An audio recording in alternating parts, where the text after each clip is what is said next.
live. I'll tell you when. You are live. Play it now.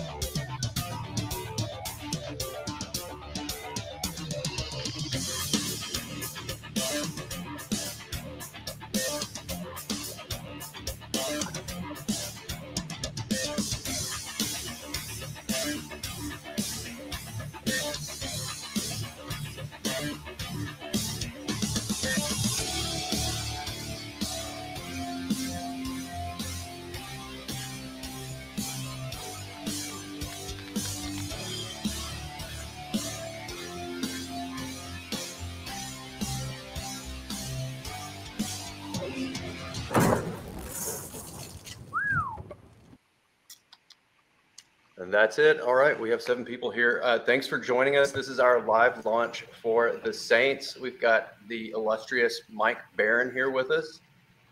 We've got Nick Amendolara, the Allegiance Arts editor-in-chief and a phenomenal writer himself. And we have the lovely and talented Kathleen Brignac, who built this beautiful campaign we're going to show you in a little bit, and assembled a lot of the really cool graphics and marketing pieces in relation to this campaign, and built the freaking book.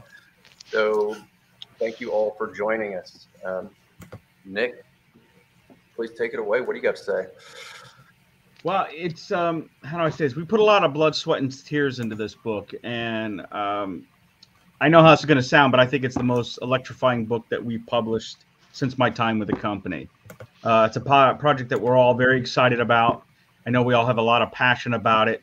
It's a good old-fashioned, high-impact, knock your socks off action spy thriller. And every panel is pulse-pounding, and it's a page-turner. And I honestly believe everyone is going to be excited. Who loves that type of genre? You're going to want to buy it. It's fantastic. The first episode, or the first volume, did very well. And what we're releasing tonight is volume 2, which essentially is episodes 3 and 4. So, right. Yep, the saga continues of Jean-Marc. And I think one thing I think everybody's going to be very thrilled to see is some of the amazing art we're going to show tonight. I think the proof is in the pudding on that one, so to speak. And I'm definitely interested in getting Mike's reaction, because when we saw this stuff, we were totally blown away, as we are every time with Christian Rosado, who's the illustrator and color artist on the interior pages of the book. I'd love to get Mike's fresh take that I have not heard on Christian's latest work. Well, I've seen everything, haven't I? No. Yeah, you've seen it. You've seen everything but episode 5, which he just finished literally 2 weeks, maybe 2 weeks ago. Yeah. So you've seen everything in this book. Yeah. So, Mike, did you have a particular reaction in seeing Christian's work relative to your expectations? Yeah. I mean, the guy's, to me, he's unique. He's unique and exciting. He's got a style. I hesitate to call it European because I'm not that familiar with all the European artists. A little bit Drouet, a little bit Mobius, but mostly his own style. It's a very rich style. It lends itself to coloring more than a lot of other styles I've seen. Plus, it's extremely realistic. His figures are real. The settings are real. They're not exaggerated. It's not a cartoon universe. It's the real world. No, his style reminds me of those movie posters out of the 70s that came out of Europe. Very graphic, intensive. Something like advertising during the peak of advertising in the 70s, where films, advertising, and graphic novels, that old school, like Pablo Marcos and all those guys who came out of the Philippines, he's like melded them together to create his own style. And that's the first thing it reminded me of, was that sort of just intense and the drama. I tell you what I love about him. We send him a script, right? And he sends back layouts. And I know not everyone loves layouts. We love layouts. I love layouts. I do too. And what's great about it is you see the drama and the attitude and the poses even in a layout. Yeah. So we don't have to. He makes it a lot easier for us because I guess we're jumping into layout sooner than we anticipated. Yeah, But when I'd love to see some art too. Kathleen can pull some art up for us. We'll wet the palette before we jump to the campaign. Well, is this ink on paper or is it digital? Oh, this is on paper. That's great. I think he might be mixing some of it. I can't quite tell, and I've seen some that looks. I just can't tell. It looks like he's mixing and compositing a little bit of both, but I have not probed for all of the secrets quite yet. Right. We do know So traditional. he gets the drama of the story pretty much. I think the last time we had like minimal notes. Oh yeah, he nails it. And you know something, I always felt a number of the Filipino artists, while I admire their technique greatly, there's a certain cloying quality to a number of them. I'm not going to mention any names, but Christian has none of that. Right. His art is just explosive. It speaks for itself, and it draws you in. And when I say cloying quality, I mean there were mannerisms to a number of Filipino artists, and you look at it, and instead of being drawn into the story, you'd say, "Oh, that's that guy." Using that same technique again that I see in every picture. Rosado doesn't look anything like that. Every picture looks fresh.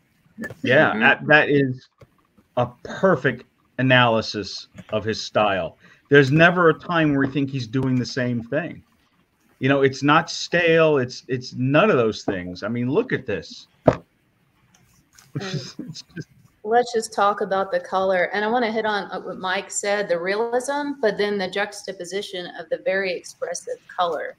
That is when it's on color psychology and to pull you in, to make you feel a certain way. It isn't realistic necessarily, but it's a nice juxtaposition against the realism and creates a very interesting, exciting, like Mike said, I think exciting is a great term for Christian's work. It's something that that's fresh, that you don't see. Is he coloring himself? Yes. So it's sort of an all-around, art harmonious. machine, and from end to end, from layout to color and everything. Honestly, he's gotten better with every issue. We need to send you the episode 5 art that he just finished, Mike, so you can feast your eyes on that one. But I think he definitely it's not printed yet. Not printed yet. No, it's just wrapped and going to be lettered soon. So, and then we're going to do episode 6 and round out this first big season for this book. Where does he But live? every episode is better than the last. Lima. Yeah, Christian's in believe Lima, he's in Peru. Yeah, let's take a Wonderful closer look at talent. that page. Yeah, which makes What I getting love him to about sign books impossible. I know. Not necessarily. Not necessarily, you said? Not necessarily. I have looked up the prices of flights, and they're not necessarily unreasonable, but I would love to get Christian here to the States if possible. That'd be great. Or even maybe we could get some book plates for him or something, Yeah, something that'd be super cool. easier to ship. But speaking as an illustrator who's done a number of comic books myself, like as we, send him a script, we have a certain thing in our mind's eye that we're expecting to see. And more often than not, Christian is delivering, even though he's in Lima, Peru. There was a whole scene in Weehawken in episode 5. I believe it was episode 5, right? Yeah. He's guys in Lima, Peru. He makes Weehawken, New Jersey look like Weehawken, New Jersey with the skyline. I mean, how does he know? I mean, he's pulling a lot of reference, but it's just a sign of a true professional, and he's executing it all, making it feel hyper real. I know how he does it. If you Google Weehawken, New Jersey skyline, he finds it right there. Hundreds of pictures pop up. But he's diligent. He Every single panel, executing, making sure you're in that space, you're in Weehawken. And then we're not going to look at that page today because that's part of episode 5. As that scene moves on, he's giving you, the scene takes place in a cheap hotel in a parking lot in Weehawken, New Jersey, and he's giving you just enough information, never drawing too much, giving you a foreground and a middle ground and a background, but not over encumbering the viewer with unnecessary lines and over illustrated backgrounds. He gives you just enough information to sell to you what's going on in the page, lets the characters act and emote as they're supposed to emote according to the script, and then just nails it. Can we see another page, please? And then we'll jump into the campaign.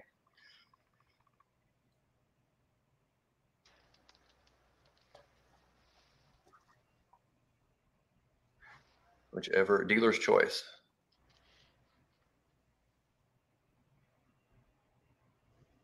Uh-oh, yeah, definitely.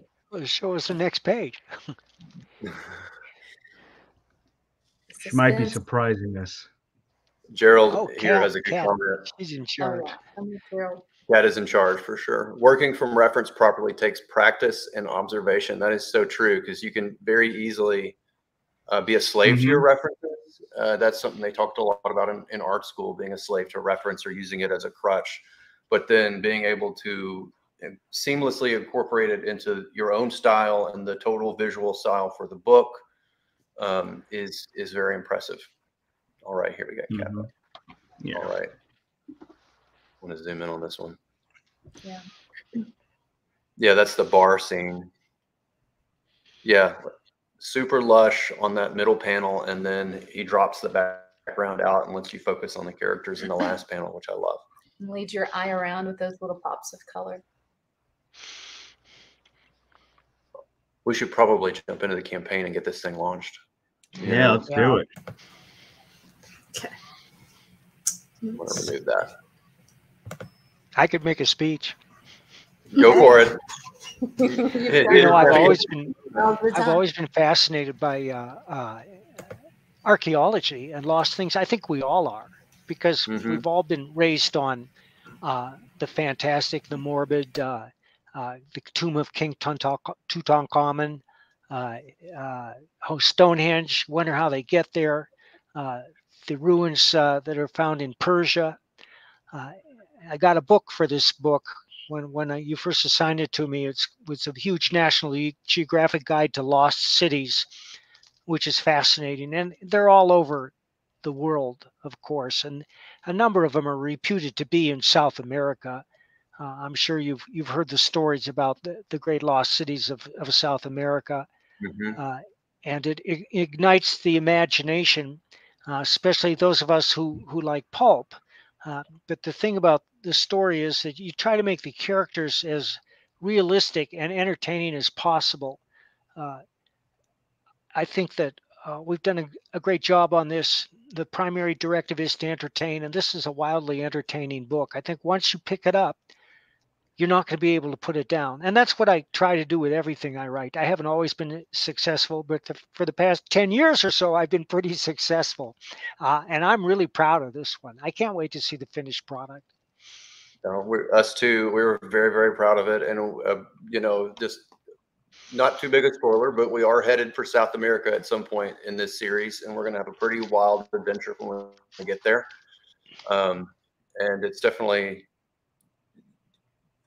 The lost past is something that sort of inspired me in the creation of this book and as a conceptual piece. But yeah, I mean, just concurring with what Mike said, really. I don't have much of a speech. Did you read The Lost City of Z or see the movie? I have not. Well, there was a recent movie presentation. Are you talking about one that's more recent or one that's a little older? It starred Charlie Hunnam, the movie version, and it's about a famous city that's reputed to exist. I read the book years before I saw the movie. It's a factual chronicle of a city that was that's supposed to exist somewhere in the Amazon basin, and it had photographic evidence of artifacts they found that were inexplicable in any other way, that marked a great civilization. And there's so much of the Amazon basin that remains unexplored that even to this day, it's possible that the remains of a great city remain to be found. And it happens all the time. It recently happened in Guatemala and again in Costa Rica. Did Mitch sent you the files for this, right? For episodes 3 and 4 for volume 2? Yes. I don't know. I'm I sure did. I'm kind of leading the question purposely because I know he did. Yeah, I'd have to. I take it you didn't look at it. Well, I don't recall. Send them to me again. We'll let it be our little secret. How does that sound? All right. Okay. Oh, all right. Here we are with the campaign That Oh, page. what's wasn't going live? on here? Woo! No, we're not live yet. We're going live now. We're launching Okay. live with We'll adjust a little. Kat on the trigger. So let's just Alrighty. go ahead and launch it. We'll review the campaign with everybody. So we'll be live. Everybody's expecting us.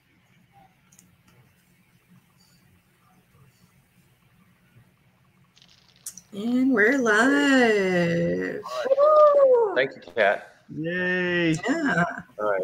Do we want to share on Facebook? Oh, I guess not. Back out. Oh, let's go look at the campaign too, and Yep. it'll give us something to chat about. Let me switch over.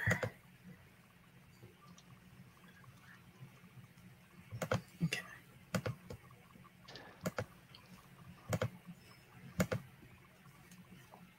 Alrighty. We are live. We are on the Saints Volume 2 Awakening. Can you log out of the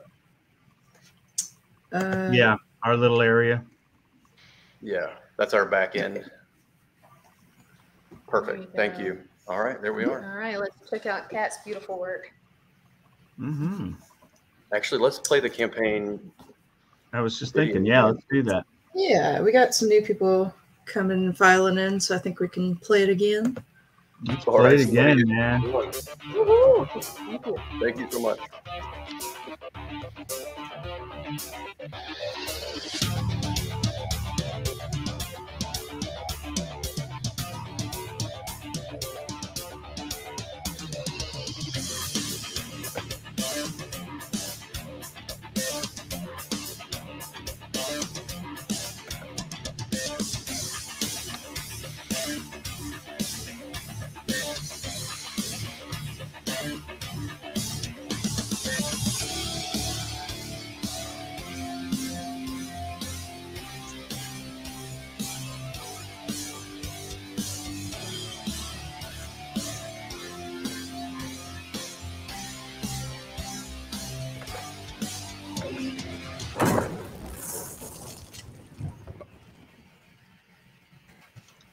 All right. Thank you, Rick.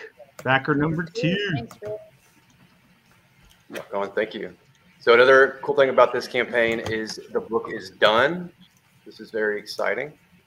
The book is completely finished and ready to go to print. We're essentially doing a 60-day pre-order campaign for this very awesome volume, 44 pages, completely packed with adventure. I mean, we packed, I feel like we've packed 55 pages in 44 because we made Christian work for this. We made him work even harder on episode 5, and he was delighted to do it. He had a hell of a time. Yeah. And was such a real trooper about it all. But so we packed it in on this one, completely done, lettered by Eric Weathers, colored and illustrated by Christian, written by Mike and Nick and myself, and cover by Butch Geis and myself on the colors. So all around a star-studded cast. We've assembled some of the brightest lights in comic books to work on this particular project. And quite frankly, this is, I think for a lot of us, a culmination of everything we've learned as writers, illustrators, historical buffs, storytellers, and as publishers for the last few years, all wrapped up into this one piece. And we've given it everything we've had on this one. Like Even it's, campaign-wise. and campaign-wise, like you're going to see in just a minute, the graphics on the campaign are absolutely stunning. So we've just, poured every ounce of mastery that we've been fortunately able to acquire over the last bit of time into this one, and now it's in the hands of all of you guys, or it will be soon. So it's yours to pre-order. And it's not going to be a very long wait time for this particular project, which should be very exciting to crowdfunding backers. Awesome. Got backer 3. Richard, thank you very much. Yeah, we got a bunch of backers already. I saw a question earlier. Somebody, let me see. I think Gerald maybe asked if the covers were exclusive to the campaign platforms. So I can cover that. tonight we're launching the Indiegogo, and we'll have the Kickstarter up later this week, and we'll announce that as soon as it actually goes live. But it is the same cover for both campaigns, so you don't have to have one or the other if you don't want that cover. It's all the same. In fact, speaking of the cover, why don't we pull that art up? And actually, yeah, let's digest the cover and zoom in on it a little bit, and let's see Butch's amazing work. Yeah, because this is a stunner. And there was some kind of special magic between you and Butch with this cover.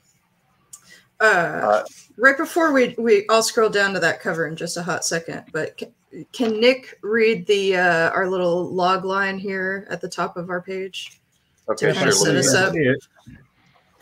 Which one? Oh, in my voice? Yeah, of course. Marked for death, a renegade archaeologist uncovers the arcane machinations of an underworld cabal. Beautiful. Very cool. Thank you, Nick. Well, you know. Okay, there we have the cover. Yeah. It's an eye popper, man. Yeah, again, we tossed this one to Butch. I asked him if he would be willing to do us a really sick cover piece for the Saints, and he agreed, and we were totally blown away with what we got. And then I spent a good many hours colorizing this one to give it a nice movie poster feel, because this one is has the fit and finish of a high octane action thriller with kind of an archaeological scientific twist on it, and a little sci-fi, I guess, mixed in there for good measure, I suppose. Very sweet. It's an unforgettable story. You know, you buy a corporate comic these days, costs $5, takes 15 minutes to read if you turn the pages slowly, and 5 minutes later you've forgotten it. Oh, this isn't like that. This is a book that will draw you in. The characters are realistic, the situations are compelling, the art is incredible. It's a memorable book, and I think it's going to be a classic. It's going to be we're entering a new age here where there are all sorts of new publishers working the field and have been for the last few years. And for the most part, I think that some of these smaller publishers, their work is eclipsing that of the big two. It's not difficult to do these days because the big two has made some astonishing decisions lately, editorially speaking. They have nobody but themselves to blame for their trip down the rabbit hole. But this has opened up the field to a number of really creative people, including those who have left the traditional comic industry and want to tell their own stories and know better than the big two what constitutes a compelling story. Well, I think when Mitch and I sat down and discussed the direction of where the Saints is going, independently, because Mitch and Patrick are the creators, I think we all independently said, well, we want something that has, for the lack of a better word, a classic feel without being old school. It still should be alive, vibrant, fresh, and very forward-thinking without sacrificing quality and without interjecting politics. This is about an adventurer. He's a flawed individual. Very much so. He reflects with humor. And he's got, like every other great character, a tragic flaw. And that's what we focused on, was how does this individual navigate through this world of intrigue and what that means and the language around it. And you mentioned earlier a rabbit hole. Well, this is how we view this world. This rabbit hole has one hell of a drop. And the more the pages turn, you realize this guy's he's in the shit. I mean, he is like, it is opening up, and he has no choice. He can't go backwards. He has no choice but to face every obstacle that comes in his way. Because, again, Mitch and I are talking, it's like, well, what makes great drama? Well, the hero has to make a decision that could either result in his death or the death of someone he cares about. And that goes back to like Aeschylus, Euripides, up until like David Mamet today. It's not relevant, the time frame. All good drama has that element. And that's what we focused on with the Saints. It's got to have that kind of drive. And it should take your breath away. 100%. I think the thing about Jean Marc is that he's flawed. He's got a shtick. He's a glory hound, but he's also a very serious archaeologist, and he's committed to preserving the past. Mm-hmm. Yes, very much so. And it's through the lens of this extreme character that I like to paint as sort of Jake Paul meets Indiana Jones. I mean, that is Jean-Marc Lapointe. He's got all the handsomeness and swagger of, you know, an Indiana Jones, right? And the scientific, you know, credentials to back it all up. But he's got the bravado and recklessness and, you know, a bit of the lifestyle of the Jake Paul, a bit of that uncontrollable, like, asshole nature. And that's, you know, that's, again, part of his flaw in his character. And then once we started really playing in this world with this extreme personality, you realize that every time this character turns over a rock, you find something intriguing. Either it's another extreme personality or an extreme danger or an extreme discovery that's going to send his life on you know, a pinball course, bouncing all over the place and having all kinds of reactions. And that's one of the things that I love about this book in particular is you start with this one piece, this one character, and as you explore him, you find another set, basically entire cast of incredible characters like Rachel Brewer, who takes on a real spotlight in episodes 3 and 4. As her life comes under scrutiny and under danger. And if you remember from episodes 1 and 2 presentation, which is also available on this campaign, we're going to re-release episode 1. I'm sorry, the volume 1, which is episode 1 and 2. It's 52 pages as a reprint edition. You can back it here. But that character was introduced in that series as sort of, you know, his connection to the establishment, the university establishment, I guess you could say, right? And then finds herself, you know, at odds with this iconoclast of a character. And then, of course, he leads her into danger and trouble and no telling what in future episodes. Nick, did you have another particular character or something that spawned out of this? No, but I think it's important that the people watching and who back the campaign understand Jean-Marc is a man of his time. He's an influencer. And as he grows, he realizes certain things have to be chucked, because he can't bring this old life into the new life. And, you know, and that's really what it's about, is as the audience learns, he learns. Gerald, hang on, he's posting something. Don't forget to share on social media and word of mouth. Absolutely. Thank you, Gerald. We post on it, but guys, share, feel free to share wherever and whatever you want. We want everyone to have a copy of this. We have I like to say we cast wide nets and big tents. We want everyone to buy our books. So, you know, feel free to share, engage with one another. We found on Nora's campaign that the customers would engage with each other, and we encourage that type of fan engagement, you know? So I think for me, the character I'm liking is the one we fleshed out, Collins, the publisher. He's coming down the pike, and him I like because he's become his own. He's got sucked into the rabbit hole, and I don't want to give too much away because we haven't even, that story's just been drawn. But we tried to, as a story developed, create a world where even the secondary characters are interesting and they have a real place. They're not just a 1-panel, 2-panel character.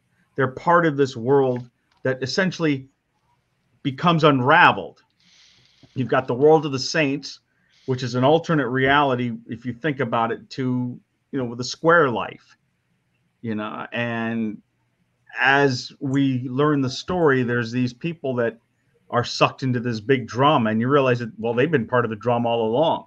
We're the ones who've been on the outside looking in. And the more we learn, the more the characters develop, and they have a life of their own. So I think that's probably the character I'm starting to enjoy more, because he's someone we didn't anticipate having a life outside of the one scene. 100%. Yeah. So it was just like, well, what could we? This character has one scene, and then he inspires. Well, what could we throw at them? What is he a lifeline for another character? If he's a lifeline for another character, what is that? What kind of danger or dangerous course does that set his path on? And so I like to look at this book as an unfolding onions, where you're always falling through the rabbit hole.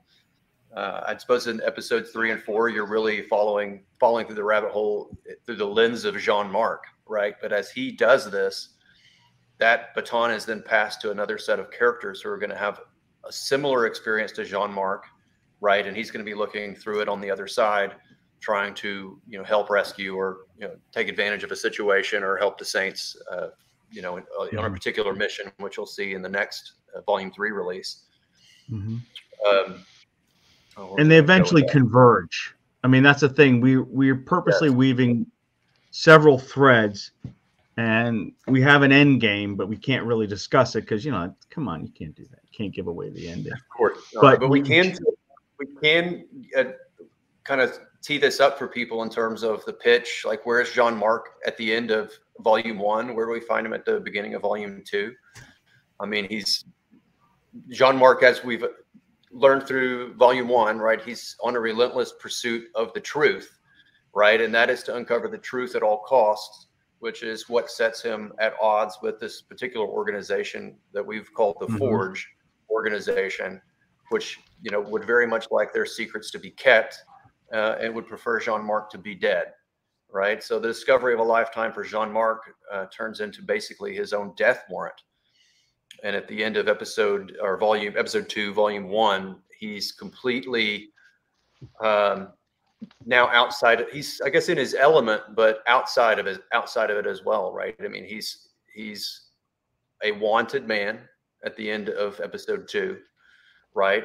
His career has unraveled, and he has no idea what the future holds until Okami enters. If you can only get through this and write a book, what a bestseller Exactly. that would be.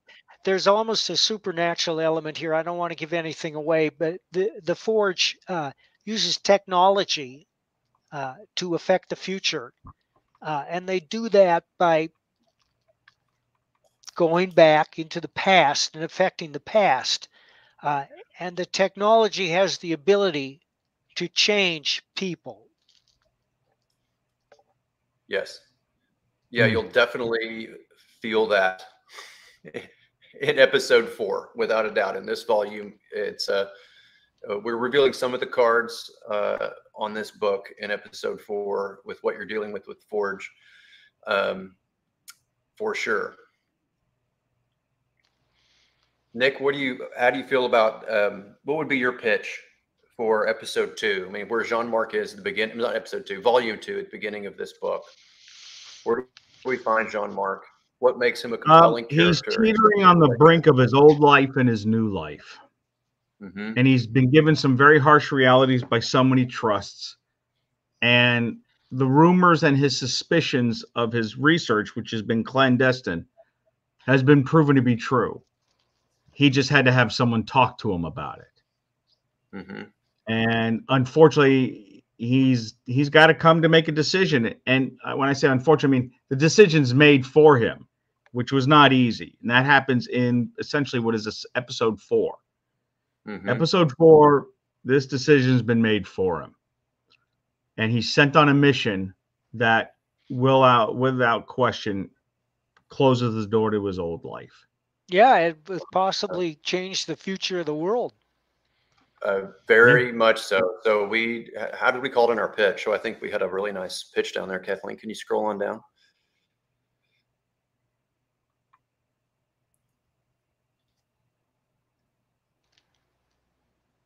Again, you can see some of our perks and tiers. There's the first, we have a few just on the right. I'll touch on that one. The featured perk, which we have 50 of. This is a limited perk that includes the first printing. We have very limited copies of the first printing of the Saints left on hand. And so we're releasing 50 of them and there aren't much more left after that on this campaign. So you'll want to jump on that if you missed it.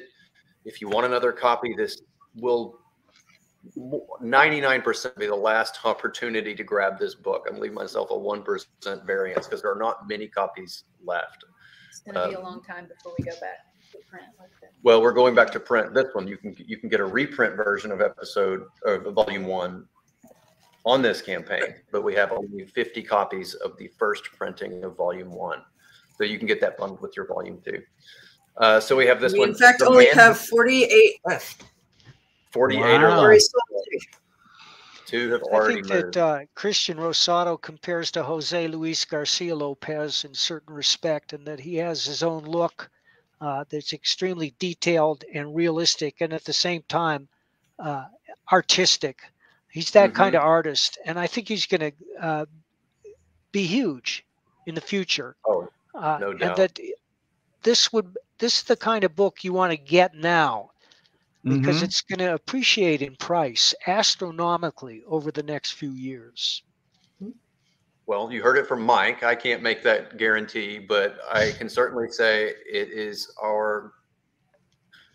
It certainly is deserving. It's certainly deserving of that 100%. And we've thrown everything that we have at it, all of our talents and prowess and knowledge and blood, sweat, and tears, as Nick said earlier.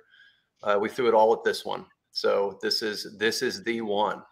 It has a very exciting future ahead of it, and I don't think anyone will regret backing this one.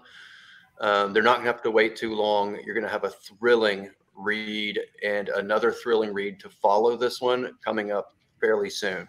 As Gerald mentioned, the fact that it's ready to go, ready to print. I mean, that's huge for us. This has always been the model that we wanted to do, but haven't always been able to do. So we're very excited to be here. And again, all around, just this entire package, from the book to the campaign to being able to launch with it, ready to go. We couldn't be more thrilled and excited. So this, the headline reads, "The Man Who Knew Too Much." We're referring to our hero here, of course.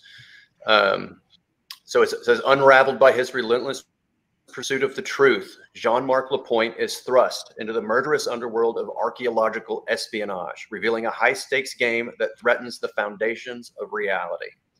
So that's our log line for this one. It's the stakes are what Mike mentioned. The foundations of our reality are the stakes, and Jean-Marc Lapointe is literally the guy that knew too much, and it's that act and the setup that spirals his life out of control, and then he ends up in this, what he finds is a completely hidden from our view underworld of archaeological espionage, where he's kind of caught between two groups, has to trust one of them and make a commitment because he knows the other one's out to kill him. So that's what we find in volume 2 with our hero and the quest he's sent on, and then it just unravels from there for him and pretty much everybody he comes in contact with. For those of you who have read The Lost City of the Monkey God or The Lost City of Z, you'll love this book. Yeah, for sure. It's an archaeological adventure. It's science fiction, and it does have elements of horror in it. You can't really compare it to any other book. It's sui generis. I don't think there's been a book like this in comics in memory. I can't think of anything like this. Not that goes into this kind of detail. Yeah, I agree. I grew up as a Discovery kid. I watched a lot of like Traveling the World and Lost City Z, kind of like conspiracies and stuff like that too. Expedition Unknown was like a big travel show where it was a lot of like mysteries involved, and I think Saints kind of like checks that box of like mysterious and history and world traveling. Yeah, it's going to make you think on a number of levels, in both character and conflict, but then in terms of subject. Like our goal is to leave you something to chew on at the end of this. From any number of angles, and one of those is, oh, I've never heard about that. I need to go and search it on Wikipedia, and then just do go into your own rabbit hole and see where it goes, because this book should inspire you to do some really fun internet surfing. That's my hope anyway. Mm-hmm. Learn some new things and then learn it through the lens of these personalities that are dynamic and engaging. Yeah, years ago when I was in Los Angeles, one of my first, let's say it's first job in television, but one of the first times in the editing department, I was on a strip show called Strange Universe. Strip show is a 5-episode show, and they run a double episode as a rerun on a Saturday. And Strange Universe was hosted by Emmett Miller, and this is about supernatural phenomena. You know, and we sent cameras to the first Burning Man, second Burning Man. You know, they talked about the lost city of Z, the pyramids. We had alien visitations, all this kind of stuff. We were the ones who released the first alien autopsy footage. And so to me, when we work on this book, it reminds me of all that phenomena that we wonder if it's real or if it's just baloney. And in our book, the conceit, if you will, of the story is that everything is real. You know, it's not, whether you believe it or not, isn't relevant to this world and to the characters who are living it. It's 100% real, and it impacts their, well, not only their daily lives, but the world as a whole. And that sort of reminds me of that, you know, supernatural phenomena that Mike was talking about earlier. Mm-hmm. You know, I was inspired in part by a book called The River of Doubt.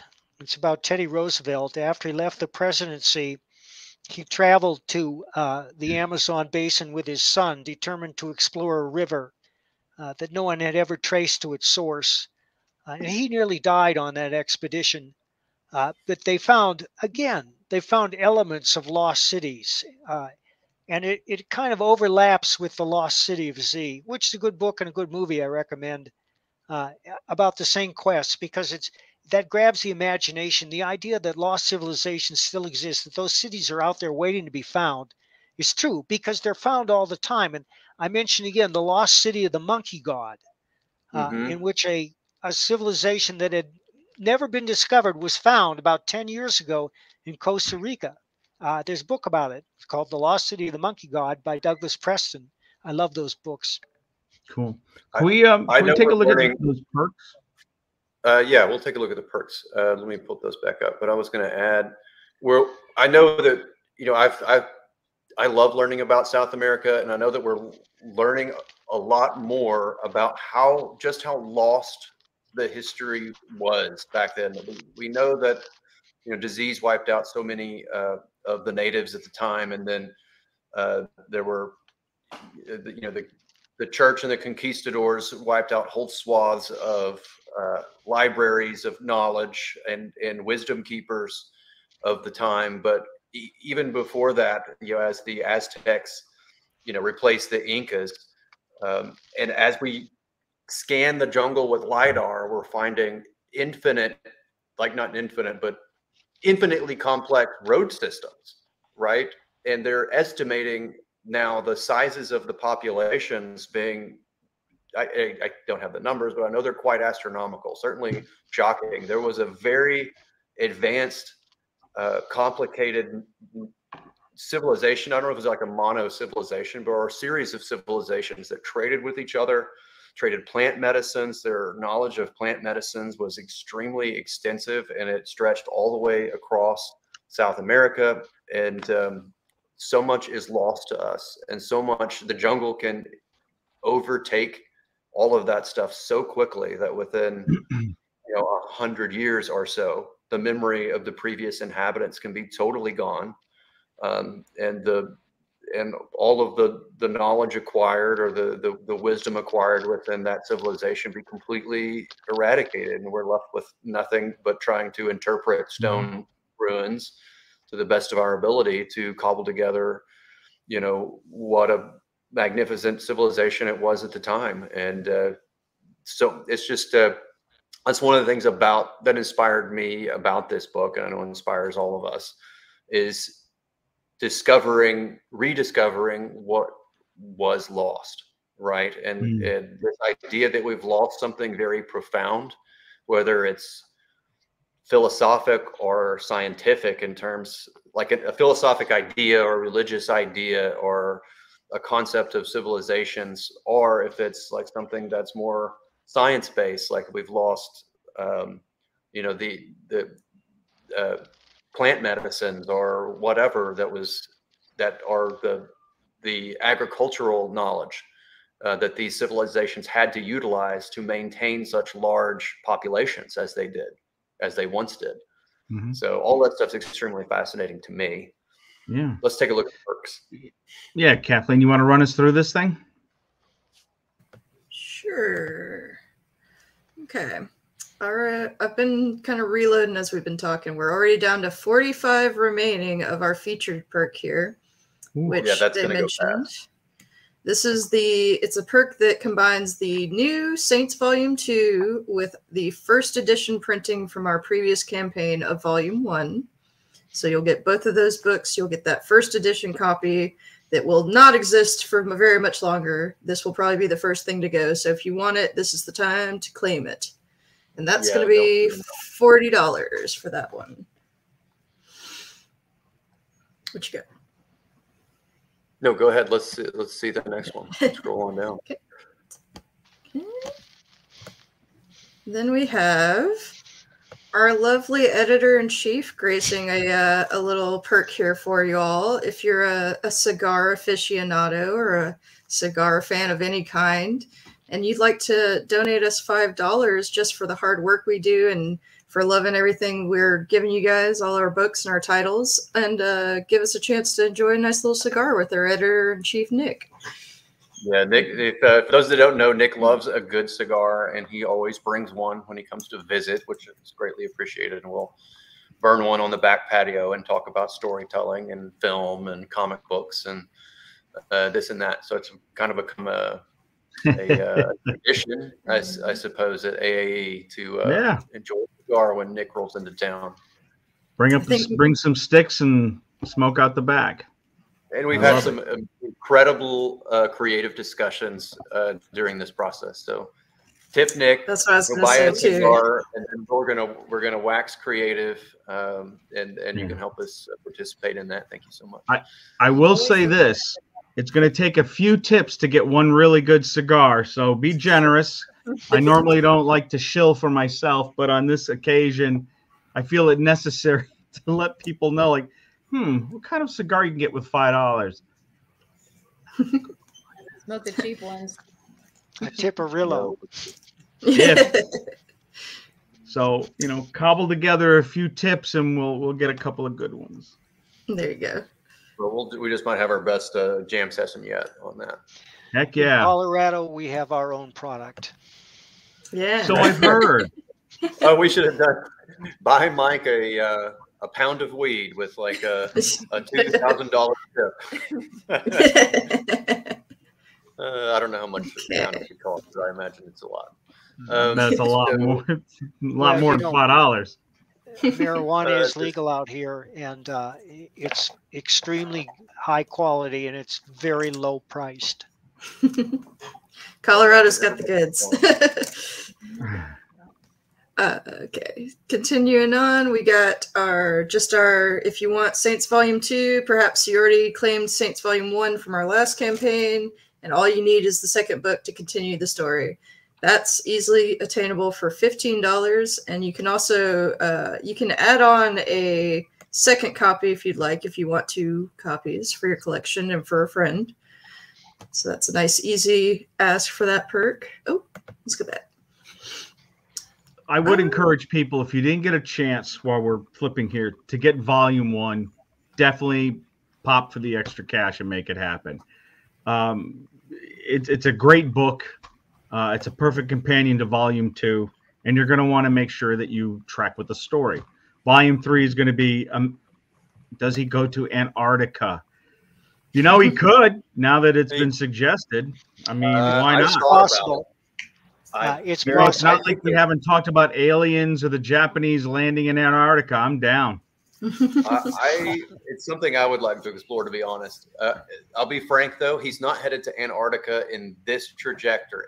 But what happens at the end of this season is going to send him to some wild places. So, like friggin' Antarctica, why not? I mean, we're going to go everywhere on this book. I think this backer is tracking with airwaves, because the other day on Netflix I watched the 2011 version of The Thing with Mary Elizabeth Winstead and Joel Egerton, and I'm telling you, it was really well done. And they find this massive alien ship in a glacier, and I'm sitting there watching this going, can we? Is it too close?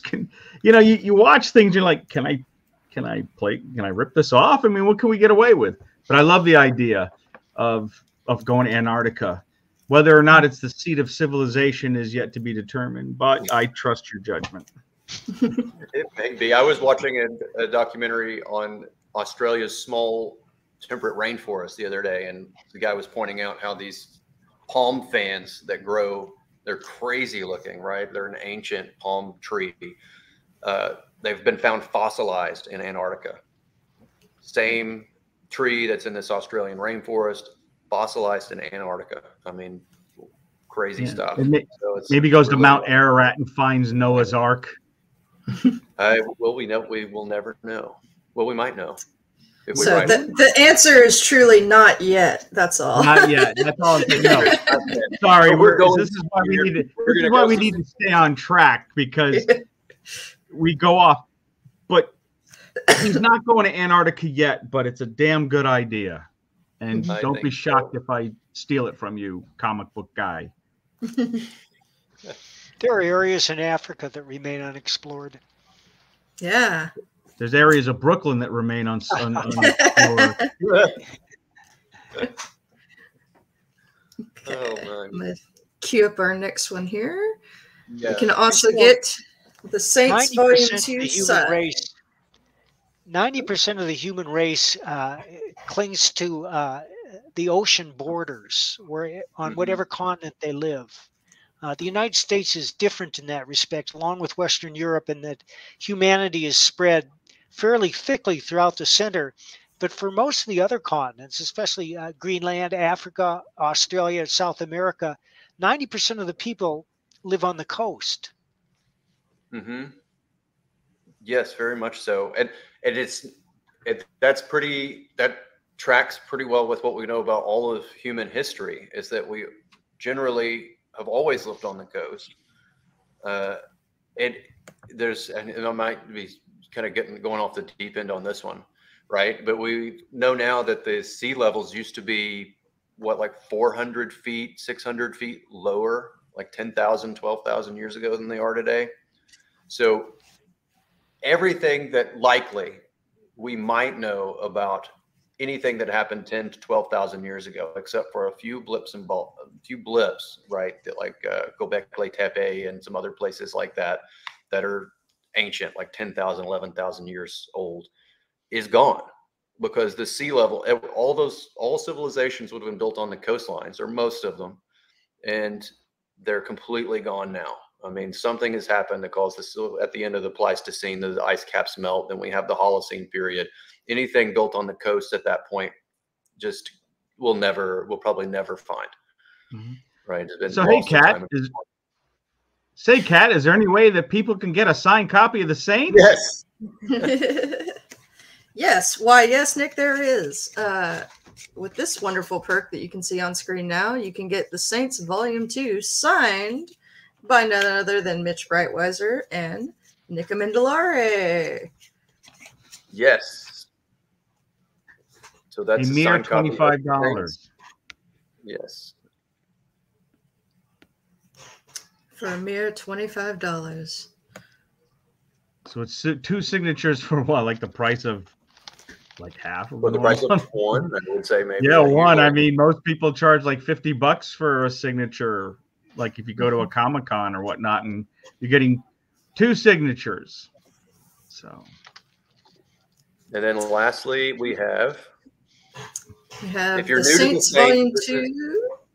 This is the perk for you. If you're getting involved with the Saints and you want to get everything that we've got and get in and out, and this is the one. Go ahead, Kathleen, take it away. Yeah, you'll get, so this will be our reprint of Volume 1, which will have Episode 1 and 2 in it, just like from our first campaign. But now we have this new artwork that is artwork we didn't use on a cover yet. So we're going to use it for our reprint cover for Volume 1. And then you'll get our brand new cover with Volume 2. So, and that's only for $30. So that's a steal. You're getting both books for, I mean, just ridiculously cheap here. Yeah, and I would encourage people to pony up for this perk, even more than the signature, because when you talk about value and collectability, an alternate cover is always a good thing. It works that way with action figures. It worked that way with comics. And I don't mind saying, I got to be honest, like my favorite cover of the first series. I love this one. My favorite cover is the new one for Volume 2, but that Volume 1 cover, holy Christmas, this thing is to die for. It's gorgeous. It pops. Mitch has done a little reworking on it to make the colors go a little plus it, as Disney would say, and it's absolutely gorgeous. I don't mean to put you put you in a bind here. Can we show people what that cover actually looks like? The alternate cover for the reprint. Is it possible to show it bigger, or is that too cumbersome? Yeah, I can pull just the art. Mm-hmm. So yeah, I think it's important for people to see just how beautiful that cover is. So you're getting two fantastic covers, and in a reprint for Volume 1 for $30. That, as Kathleen says, 96 pages of story. 96 pages of story between the two of those books. And not just like wimpy, namby-pamby stuff, like a couple panels a page. It is dense, thick, action-packed, drama-filled, 100% explosive. I think Christian, on the rewrites we did, was cursing my name because I have like 8 panels to a page. He's like, I don't even want to know what he said in Portuguese. I just don't even want to know what he said in Spanish. I'm afraid. I'm like, he loved doing it. He said he loved it. So he's a glutton for punishment as well as a fantastic I think he had artist. to say that, but I'm sure he's going, that pinche Nick. Gerald Lang wants to know if he goes to Japan. Well, he goes to Japan in the first issue, Gerald. Yeah. Yeah. We kick it off in Japan. Actually, Gerald, he is in Japan in the very first episode. So that leads me to believe you need to buy Volume 1.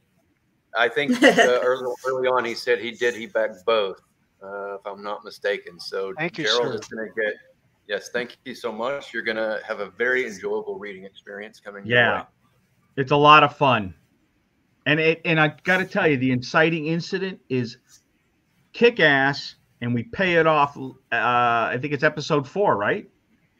And we start paying we bring it back in episode 4. We bring it back, and it's outstanding. So if you don't mind, I would love to talk about this cover. I think this is gorgeousness. And as Alex the Large would say in Clockwork Orange, gorgeosity. Gorgeosity. Look at that. Yeah. And there's some Easter eggs in here too. Well, it's the eclipse, I guess. You'll see where we're going. But it's to denote that this book is a special book, requires a special time and a special hero for a very special problem that the world is going through. It requires a very special set of skilled scientists and adventurers to solve this problem. And LaPointe just happens to be the linchpin in that. So Christian did do the cover art for this, and you did the... I just did a touch up on it. He did 99.9% of the work. I just well, that goes to show you just how versatile he is, because this cover's different than his interior art. He's that gifted. And I've seen his other work. I think with it was a Dark Horse he did something for recently that was very different. The reason I bring that up is he conforms his style for the story. He doesn't force his style, his personal style, on a story. In other words, he serves the script, or he serves the story. And I mean, this is kind of like my pet peeve with certain artists or directors or anyone is when they sort of smother the subject with their own personal touch to the point where it erodes or dilutes the story. He always adds to it. And I think this cover is indicative of just how talented and versatile he is as a creative person. Yeah, I mean, we'll never get tired of talking about this guy. No, for sure. So he's definitely makes it worth the price of admission. And the fact that you're getting a really elegantly crafted and compelling story on top of it is an offering that I think, not to boast too much, but Mike already kind of set it up. It's a type of offering you're not going to see that often in what you might call mainstream comic books, right? This one cuts deep, and it draws on the lifeblood and experience of a lot of creative professionals. So who are giving their all on this. So an impactful work, to say it in short, I suppose. So if you're wondering, go ahead. I'm sorry. Go ahead. I was going to have Kathleen pull the campaign back up, or maybe pull up absolutely. Some other images, but like. Wrapping it up on this, if you're wondering, well, gee, I don't know which one to get. I would vote for the alternate cover, just because, well, there's going to be more of them, unless you can pop for the original cover with the remainder we have left. Because I think this cover, I think they're all great, but this one I think is beautiful, and it's going to be a nice companion piece with Volume 2, which is the Butch and Mitch cover. Which, man, I'm not getting sick of that cover anytime soon. I think that's just stunning. Yeah, and you'll notice we pulled a lot of images for it for our marketing, especially with Jean-Marc and the gun, which is totally badass. That looks awesome. I mean, all right, there we like, got some creator headshots. Kathleen put together very handsome cast over there. There you can see Christian for the first time. Christian's that's the gentleman we've been gushing over here for the last hour, but he's killing it down in Lima, Peru. And then we can go on, Kathleen, and let's look at the image roll that you made, the little banner images that give everybody a sense of the quality of the artwork. Real quick, I was going to give a shout out for Christian's Instagram if you would like to see more of his amazing artwork, and also some little Saint sneak peeks here and there. He is on Instagram as Christian Rosado Arbulu, Arbulu at the end there. And he's really blowing up. He's even working with some Ubisoft, doing some comic books for some video game content. If you're a avid video gamer, you're gonna be pretty excited to see his name on some books. Let's see if I can Kathleen, there is a question by Christina. She does our proofreading. She keeps us in line. Hi, Christina. Thanks for coming in. Hey, Kat. Comic Book here asks a couple of minutes back, can you add the Volume 1 reprint as an edition for all of us? Oh, as an add-on for the Volume 1 reprint. That's a good question that we can probably debate. Yeah, so we can do that technically. We were trying to keep add-ons, just to give you a little heads up on our back end. We were just trying to keep add-ons simple for this particular campaign. But if there's a number of people requesting that as an add-on, it's possible, but we'll have to discuss. There is a tier, a perk in the main campaign that will get you what you're looking for. You can get the Volume 1 reprint plus the Volume 2 and get the two books together. And that will probably be the perk for you if that's what you're looking for. So I'd start there, but if we're still not getting you what you want, let us know. Okay. And then we'll take a look. And that's the perk that we have right up there where it says featured perk. And there's a limited amount, 45 remaining. And that's because we sold so many the last time. We had to keep some for, purposes. He wants all three books together. Right. You know what? I want to party with this cowboy. Yeah. So we're going to talk about it. We're going to be talking a lot about this campaign over the week. So we will discuss it. and we'll let you know. We talked about someone mentioned also like a poster earlier and things like that. We really aim to trim down our campaign this time around. It's if you deal with a lot of campaigns for comic books, you find out very quickly there's a lot of just kind of junk add-ons, and we were trying to slim it down, give you just the book as it is, exactly what you want to read, and the art that you want to see. So that was kind of our method here. And Kathleen and Elizabeth are the back end of every campaign. I mean, they're the ones that keep us organized. I'm merely in a campaign process when we're fulfilling a campaign. I am just the guy that boxes them, along with me and Nick box them and run them to the post office. But it's Kat and Elizabeth that make sure every order goes out correct.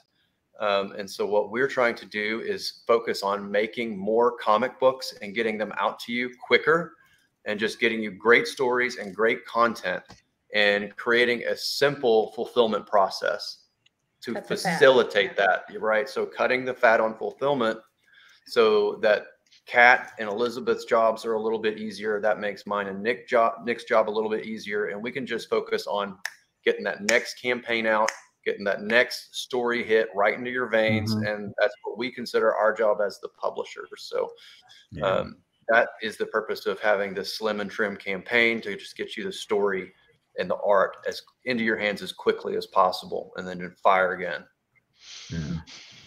I don't think people realize we just wrapped up Nora Bass, and actually now's a good time to give everyone an update. We're wrapping up the last few books of the signatures and the sketches that Kelsey Shannon did for Nora. That should be going out, correct me if I'm wrong, sometime this week. Yes, after that, we start. Bass is almost built, so we're going to do the final color pass, make sure everything looks good.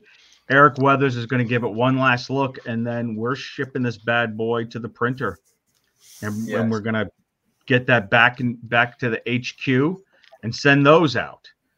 So the Saints will be going. And while that's happening, Mitch and I should be looking at Christian's final art for episode 6 of the Saints. If we plan everything right, I'm sorry. So Elizabeth's go ahead. I was just gonna say I'm gonna drop the link to Bass in the comments section too. Just please in case do. You guys Gerald here says Nora is killer. Picked up the issues in store and back the collection too. So if you all those books, we're looking at a mountain of boxes here behind our computer screen. That is basically the second half of Nora Fulfillment. That's all the signed books, all the head sketch books. Some of the if you got a signed or head sketch book, your book is over here. Your label should be printed by now, except for maybe about 20 or 30 people we're working on, and then everything's going to the post office like tomorrow. So now, people have been asking us, well, I didn't get a chance to back the campaign. Is the book available? Yes, the book will be available. Nora Saga will be available, the 6-episode collection, on our website once the campaign's fulfilled. We're not going to offer it on our site or even, anywhere until the campaign is, until, the backers get their books first. And then we should be, putting them on the website a couple months. I would hope I'm hoping next week we'll have a final count of our reserve stock. Once the books are out, it's just a matter of counting up how many we have on hand, so we know what our stock is, and then we can get them up on the website and start fulfilling website orders for Nora Saga. And we'll do the same thing with everything else as we go on down the line. And so we have another exciting campaign coming in the summer for the Futurists. The Futurist Butch Guys has finished illustrating that book. We have a last episode 6 to color, which is 24 glorious pages. And that book, it will be in the can as well. So that's one we're planning for later on this summer, after we get through the fulfillment on Bass, and then we rock it here on the Saints.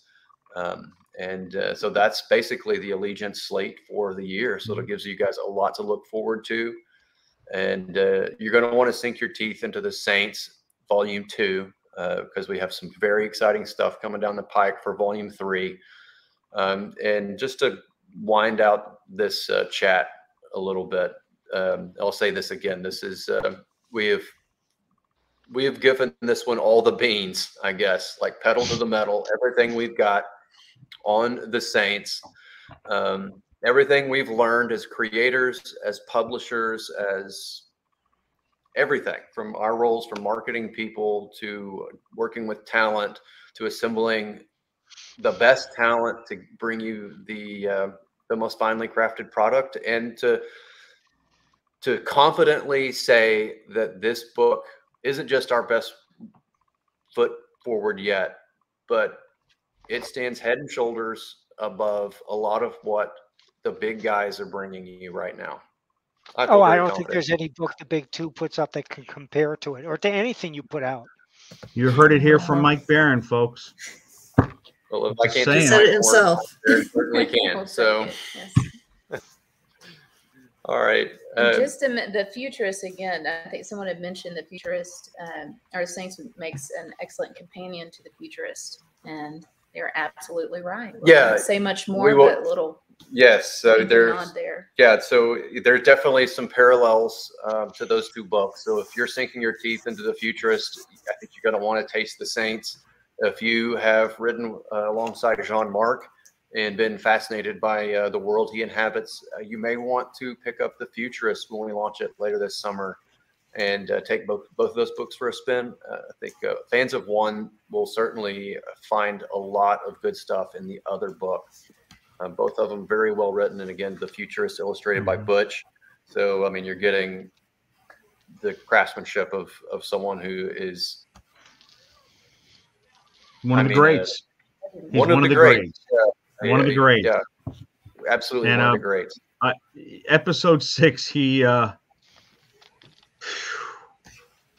wow. Yeah.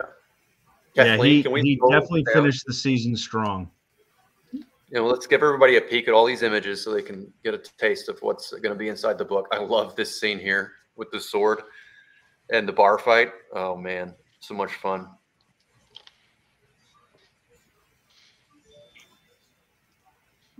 Again, that expression on Asuka, it's great.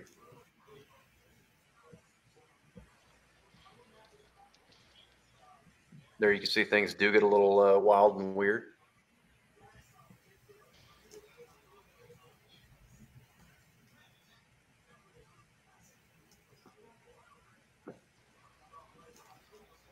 And then this very intense scene with Rachel Brewer that we can't spoil, but it is intense.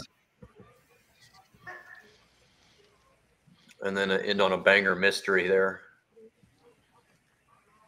What's in the bag? And then a little about allegiance at the bottom. All right, guys, we've been going for almost an hour and 15 minutes here, so we need to wind it on out. Let Mike you return to his family and his evening, and do all the fun things that he had planned for the night. Before we go, I want to hear what Kathleen just returned from the Mario movie right before we launched this stream. So I want to get a fresh take from Kathleen. How was Mario? Yeah, Mario was great. I give Mario a thumbs up. It's utterly adorable. It's a great adventure. It's good for kids if they have no idea what Mario is. It's still going to be a fun ride. But if you're a Mario fan, you're going to see all the Easter eggs. You're going to notice everything you've ever seen in the games, and you're going to go nuts for it. Jack Black kills it as Bowser. Chris Pratt, amazing Mario. Luigi, Charlie Day. So really, with that accent? Oh no, he doesn't keep the accent up, but it's in there as a small bit. But yeah. That's okay. That's okay. But no, I love the Toads. I'm there for all the little mushroom people. Right on. Yeah. But you know what's opening Thursday? Renfield. Renfield's coming. Also, if you haven't seen John Wick 4, go see John Wick 4 right now. Stop streaming. Go home. Go. Is it that good? Yes, absolutely. Chapter 4, John Wick is worth it. All right, I'm in then. Okay. Yeah. All right. There's also a movie called Nefarious opening up that I'm dying to see. Yeah. Yeah, we need a book list and a movie list from you, Mike Barron. Maybe we'll have to give that to our audience. I'll put one together tomorrow. I'd love That's that. the That'd be Mike great. Barron Book Club, and we can have a roundtable discussion. I'd be totally into that. Yeah, I think the Saints is a perfect field for that. You know. Absolutely. All right. Well, Right. back the Saints. Let it be part of your book club. Thank you for joining us tonight, and go visit our Indiegogo and pick this one up. You won't regret it. Thank you, Mike. Don't Thank forget, you, we're Nick. also opening up on Kickstarter in a couple of days too. So tell Yes. your Night, friends. guys. All right. Good night. Bye. Thanks, Kat. Night. Thank you. Bye, guys. Thank you.